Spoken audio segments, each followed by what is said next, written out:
গতকাল রাতে ছেলে আমাকে জিজ্ঞেস করল, মা, তুমি কি কখনো একা বোধ করো? আর আজ সকালে বলল, আমি চাই তোমার একাকিত্ব দূর করতে, তোমার জীবনসঙ্গী হতে। আমি ভয় পেয়ে গেলাম। কিন্তু তারপর যা ঘটল তা একেবারেই অপ্রত্যাশিত। আমি আবিষ্কার করলাম আমার ছেলে আসলে একজন গুপ্তচর এবং আমাদের পরিবার একটি রহস্যময় ষড়যন্ত্রের কেন্দ্রে। এই গল্পটি শুনে আপনাদের রোমাঞ্চে গা শিউরে উঠবে।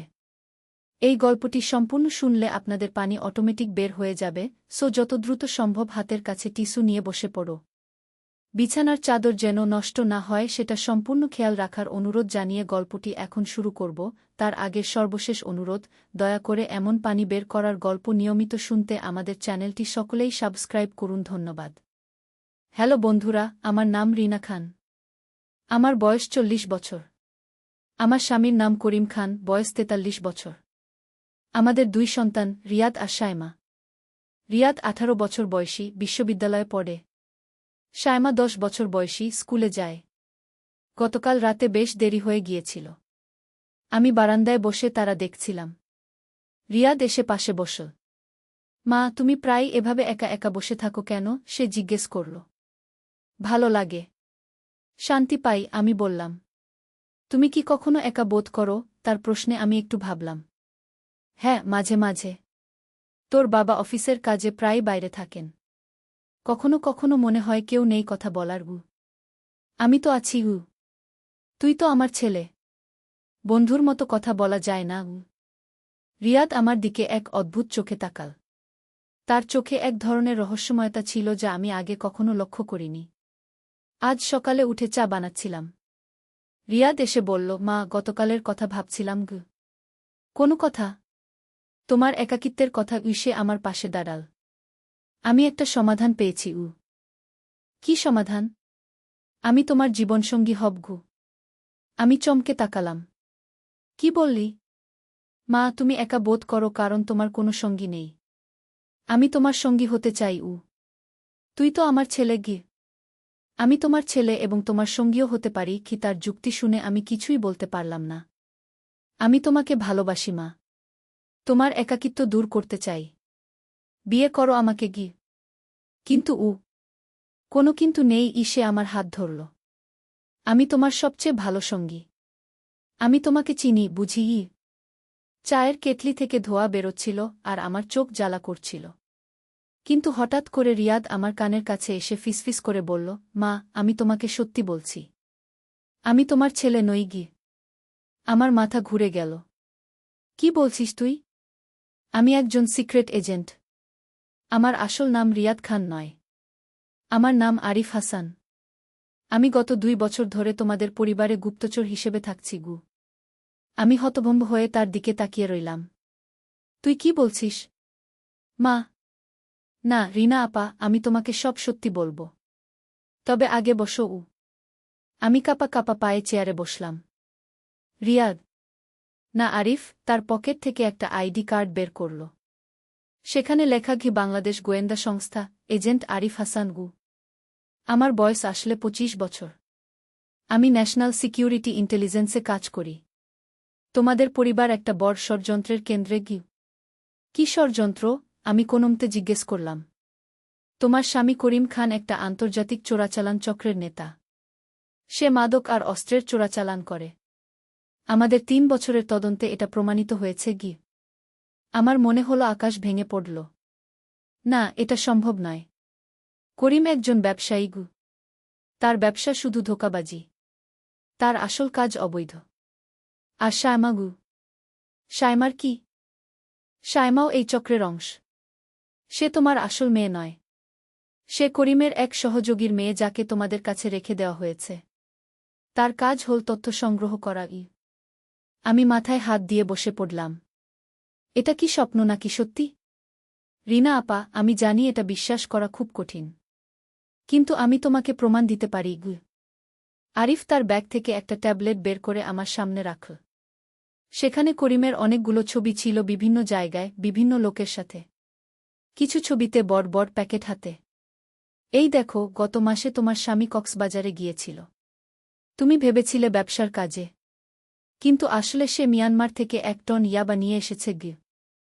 ছবিতে দেখলাম করিম সত্যিই কিছু সন্দেহজনক লোকের সাথে কথা বলছে। তার হাতে বিশাল ব্যাগ। আর এই দেখো শায়মার ছবি। আরিফ আরেকটা ছবি দেখাল যেখানে শায়মা একটা অদ্ভুত মেশিনের সামনে বসে কিছু করছে। এটা কি? সে তোমাদের বাড়ির সব কথোপকথন রেকর্ড করে একটা গোপন সংস্থার কাছে পাঠায়। তোমার ফোনের কল, তোমার সব গোপন কথা। আমি ভয়ে কাঁপতে লাগলাম। তাহলে আমার কি হবে? তুমি নির্দোষ। আমাদের তদন্তে প্রমাণিত হয়েছে তুমি এসব কিছুই জানো না। তোমাকে সম্পূর্ণ অন্ধকারে রেখে এই কাজগুলো চালানো হয়েছে। তাহলে এখন কি করব? আমি তোমাকে সাহায্য করব। কিন্তু তুমি আমাকে সাহায্য করতে হবে। আজ রাতে করিম বাড়িতে একটা বড় মিটিং করবে। অনেক বিদেশি লোক আসবে। তুই কিভাবে জানিস?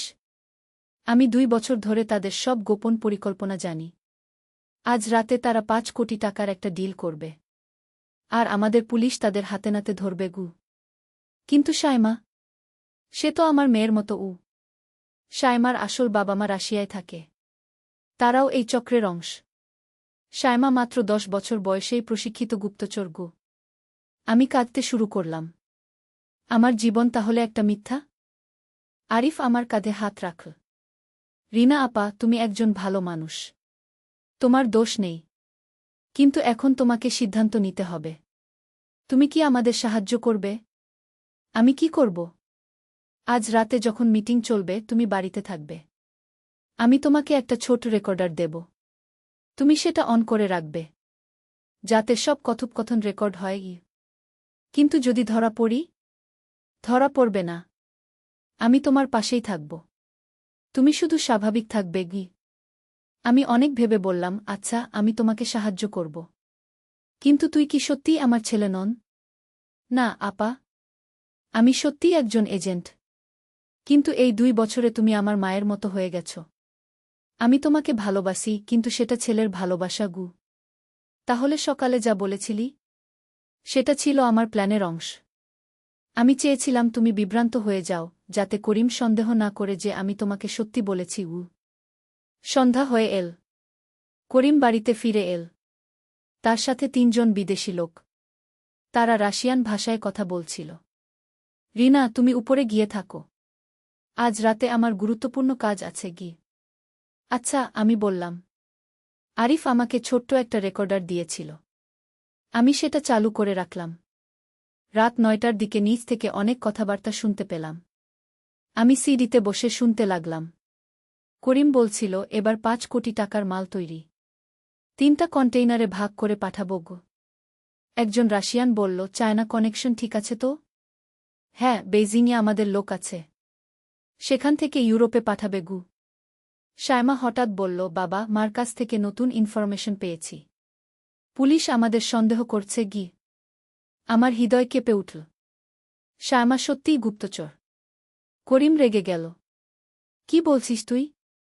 আমি রিনা আন্টির ফোনে স্পাই অ্যাপ ইনস্টল করেছি। দেখেছি সে অদ্ভুত নম্বরে কথা বলেছে। আমি ভয় পেয়ে গেলাম। কিন্তু তখনই দেখলাম আরিফ সিডির নিচে দাঁড়িয়ে আছে। সে আমাকে ইশারা করল চুপ থাকতে। করিম বলল, রিনাকে ডাকো। আমি কাঁপা কাঁপা পায়ে নিচে নেমে গেলাম। রিনা, তুমি কার সাথে ফোনে কথা বলেছিলে আজ? কে? কেন? সত্যি বলো। নইলে। হঠাৎ করে আরিফ বলল, বাবা, আমার সাথে। তোর সাথে কেন? আমি মায়ের জন্য একটা সারপ্রাইজ প্ল্যান করছিলাম। কাল তার জন্মদিন। করিম একটু শান্ত হল। আচ্ছা ঠিক আছে, তুমি উপরে যাও। কিন্তু তখনই বাড়ির চারপাশে গাড়ির শব্দ শুনতে পেলাম। অনেকগুলো গাড়ি। করিম চিৎকার করল, পুলিশ! সবাই পালাও! হঠাৎ করে বাড়ির সব দরজা ভেঙে পুলিশ ঢুকে পড়ল। তারা চিৎকার করছিল, কেউ নড়বে না। হাত উপরে তুলো। আরিফ আমার হাত ধরে বলল, আপা, চিন্তা করবেন না। সব ঠিক হয়ে যাবে। করিম আর তার সাথীরা হাত তুলে দাঁড়িয়ে রইল। শায়মা কাঁদতে শুরু করল। পুলিশ অফিসার এসে বলল, করিম খান, তোমাকে গ্রেফতার করা হল মাদক ও অস্ত্র চোরাচালানের অভিযোগে। আরিফ তার আসল পরিচয় দিল। আমি এজেন্ট আরিফ হাসান। এই অপারেশনের দায়িত্বে। পুলিশ অফিসার বলল, চমৎকার কাজ, আরিফ। করিম আমার দিকে তাকিয়ে বলল, রিনা, তুমি জানতে? আমি কিছুই জানতাম না, করিম। আজকেই জেনেছি তুমি কি কাজ করো। করিম মাথা নিচু করে বলল, আমি তোমাকে এর মধ্যে জড়াতে চাইনি গি। পুলিশ তাদের সবাইকে নিয়ে গেল। আরিফ আমার কাছে এসে বলল, আপা, তুমি খুব সাহসী। তোমার সাহায্য ছাড়া এই অপারেশন সফল হতো না আগে। এখন আমার কি হবে? তুমি সম্পূর্ণ নিরাপদ। সরকার তোমাকে নতুন পরিচয় দেবে, নতুন জায়গায় থাকার ব্যবস্থা করবে গি। আর তুই? আমার পরবর্তী মিশন রয়েছে, কিন্তু আমি তোমাকে ভুলব না।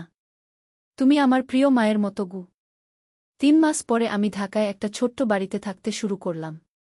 সরকার আমাকে একটা কাজ দিয়েছিল, নতুন নাম, নতুন জীবন। একদিন দেখি আরিফ এসেছে। আপা, কেমন আছেন? ভালো। তুই কেমন? আমি এবার বিয়ে করব। আমার ম্যাম আপনার সাথে দেখা করতে চায়। তোর ম্যাম? হ্যাঁ, আমার সিনিয়র অফিসার, আমার বস। তার নাম রোকসানা। তিনি জানতে চান সেই মহিলার সাথে যিনি আমাকে মায়ের মতো ভালোবেসেছেন গু। তুই এত বড় গুপ্তচর অফিসারের কাছে আমার কথা বলেছিস? আপা, তুমি আমার জীবনের একটা গুরুত্বপূর্ণ অংশ। আমার কোনো মা নেই, আমি অনাথ। কিন্তু সেই 2 বছরে তুমি আমার মা হয়েছিলে গু। আমি কেঁদে ফেললাম। তুই সত্যিই ভালো ছেলে গে। পরের সপ্তাহে রোকসানা এসেছিল। খুব সুন্দর একজন মহিলা। আন্টি, আরিফ আপনার কথা অনেক বলেছে। আমি তার সাথে বিয়ে করতে চাই, কিন্তু আপনার অনুমতি চাই গি। কেন আমার অনুমতি? আরিফ বলেছে আপনি তার মা।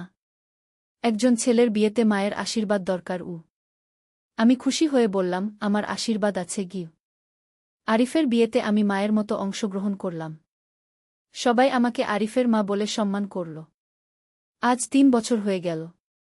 আরিফ আর রোকসানার একটা বাচ্চা হয়েছে। তারা আমাকে নানি ডাকে। কখনো কখনো মনে হয় জীবনে যা ঘটার তা ঘটে। আমি একটা মিথ্যা পরিবার হারিয়ে একটা সত্যিকারের পরিবার পেয়েছি। আরিফ প্রায় আসে আমার কাছে।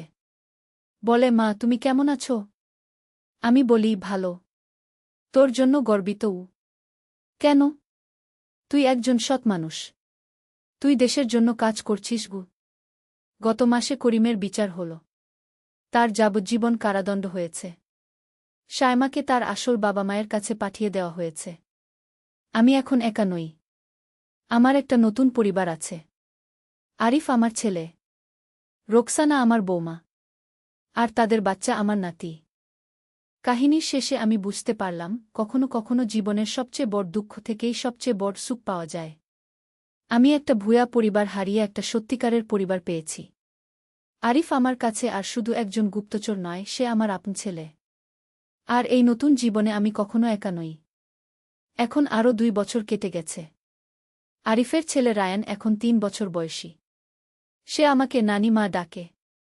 রোকসানা এবং আরিফ আমাকে প্রতি সপ্তাহে দেখতে আসে। গত বছর আরিফ আমাকে একটা চমকের খবর দিয়েছিল।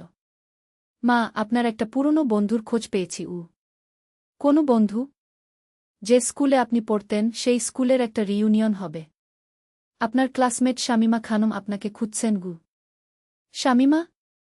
আমার সেরা বন্ধু ছিল সে গু।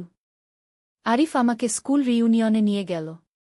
সেখানে শামিমার সাথে দেখা হল 25 বছর পর। সে এখন একজন সফল ডাক্তার। রিনা, তুই কোথায় ছিলি এত বছর? আমি সংক্ষেপে আমার জীবনের কাহিনী বললাম। অবশ্যই গুপ্ত তথ্যগুলো বলিনি। তোর কোনো সন্তান নেই? আছে। আরিফ আমার ছেলে। গভর্নমেন্ট জবে কাজ করে কি। শামিমা খুশি হয়ে বলল, তাহলে তো তুই একা নন। আমার 2 মেয়ে, একটা ডাক্তার, আরেকটা ইঞ্জিনিয়ার গু। বিয়ে করেছিস? করেছিলাম। স্বামী মারা গেছে 5 বছর আগে। এখন মেয়েদের সাথে থাকি গু। আমরা অনেক কথা বললাম। শামিমা প্রস্তাব দিল, রিনা, তুই কি আমার কাছে থাকবি? আমি একা একা বড় বাড়িতে থাকি। আমি আরিফের সাথে পরামর্শ করলাম। সে খুশি হল। মা, এটা খুব ভালো। আপনার একজন সমবয়সী বন্ধু থাকবে। এভাবে আমি শামিমার বাড়িতে গিয়ে থাকতে শুরু করলাম। তার 2 মেয়ে ডক্টর ফারহানা আর ইঞ্জিনিয়ার তানিয়া আমাকে খুব ভালোবাসে। তারা আমাকে রিনা খালা বলে ডাকে। একদিন ফারহানা আমাকে বলল, খালা, আপনার একটা স্বাস্থ্য চেক আপ করা দরকার গু। আমি হাসপাতালে গেলাম। ফারহানা আমার সব পরীক্ষা করে বলল, খালা, আপনি পুরোপুরি সুস্থ। কিন্তু একটা কথা গু।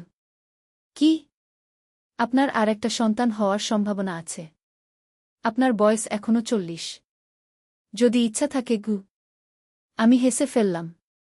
আর বিয়ে করব না কি? সেটা আপনার ব্যাপার। আমি শুধু মেডিকেল অ্যাডভাইস দিলাম গু। সন্ধ্যায় শামীমার সাথে কথাটা বললাম। সে বলল, রিনা, তোর তো এখনো অনেক জীবন বাকি গু। কিন্তু কার সাথে বিয়ে করব? আমার এক কলিগ আছে, ডক্টর রফিক। তার স্ত্রী মারা গেছে 3 বছর আগে। খুব ভালো মানুষ। বয়স 55। যদি তুই চাও। না বাবা, আমার আর বিয়ের প্রয়োজন নেই গু। কিন্তু পরদিন যখন ডক্টর রফিকের সাথে হঠাৎ দেখা হল শামীমার ক্লিনিকে, তখন কেন জানি ভালো লাগল। আপনি রিনা খান? জিউ। শামীমা আপনার কথা অনেক বলেছে। আমি রফিক আহমেদ। রফিক সাহেব খুব ভদ্র আর শান্ত প্রকৃতির। তার সাথে কথা বলে মনে হল অনেক বছর পরে কোনো পুরুষের সাথে স্বাভাবিক কথা বলা হল।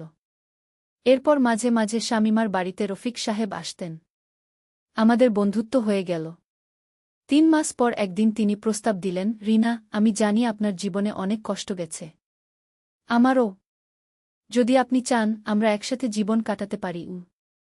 আমি আরিফের সাথে কথা বললাম। সে খুশি হয়ে বলল, মা, রফিক আঙ্কেল খুব ভালো মানুষ। আমি তার ব্যাকগ্রাউন্ড চেক করেছি। পুরোপুরি পরিচ্ছন্ন। তুই আপত্তি করবি না? কেন করব? আপনি খুশি থাকলে আমি খুশি গু। এভাবে গত বছর আমি রফিক সাহেবকে বিয়ে করলাম। ছোট্ট অনুষ্ঠান। আরিফ, রোকসানা, শামীমা আর তার মেয়েরা। এখন আমি রফিক সাহেবের সাথে তার বাড়িতে থাকি। তিনি আমাকে রানী বলে ডাকেন। আমি তাকে রফিক ভাই বলি। গত মাসে আমার একটা বিশাল খুশির খবর। আমি গর্ভবতী হয়েছি। 41 বছর বয়সে। ডক্টররা বলেছেন সব স্বাভাবিক। আরিফ যখন শুনল, এসে আমাকে জড়িয়ে ধরল।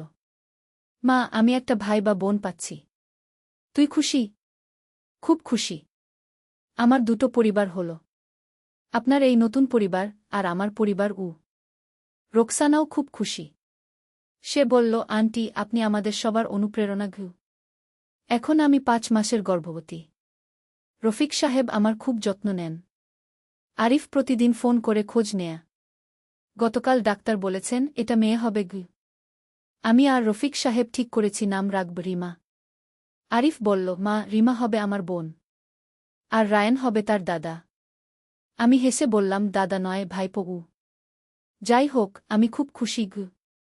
আজ সকালে আমি বারান্দায় বসে মনে করছিলাম, 3 বছর আগে যখন আরিফ আমাকে বলেছিল আমি তোমার জীবনসঙ্গী হতে চাই, তখন আমি ভেবেছিলাম জীবনটা শেষ। কিন্তু আজ দেখি সেই মুহূর্ত থেকেই আমার নতুন জীবন শুরু হয়েছিল। আমি একটা মিথ্যা পরিবার হারিয়ে 2টো সত্যিকারের পরিবার পেয়েছি। আরিফ এখন আমার বড় ছেলে। রফিক সাহেব আমার স্বামী। শামীমা আমার সবচেয়ে কাছের বন্ধু। তার মেয়েরা আমার মেয়ের মতো। রোকসানা আমার বৌমা। রায়ান আমার নাতি। আর পেটে আমার মেয়ে রিমা। কখনো কখনো জীবনের সবচেয়ে কঠিন মুহূর্তগুলো আসলে নতুন অধ্যায়ের সূচনা। আমার জীবনে সেই ভয়াবহ রাতটা ছিল আমার নতুন জীবনের শুরু। আর এখন আমি জানি আমি আর কখনো একা নই। আমার চারপাশে অনেক ভালোবাসার মানুষ আছে। আরিফ যেমন বলেছিল, মা, আমি আপনার একাকিত্ব দূর করব, সত্যিই সে আমার একাকিত্ব দূর করেছে। শুধু সে একা নয়, আমার পুরো নতুন পরিবার। আমার গল্পের শেষ নেই। এটা একটা নতুন শুরু। রিমার জন্ম হবে আরও 4 মাস পরে। তার জন্য অপেক্ষা করছি। আরিফের মা হিসেবে, রফিক সাহেবের স্ত্রী হিসেবে, আর রিমার মা হিসেবে। জীবনটা সত্যিই অদ্ভুত।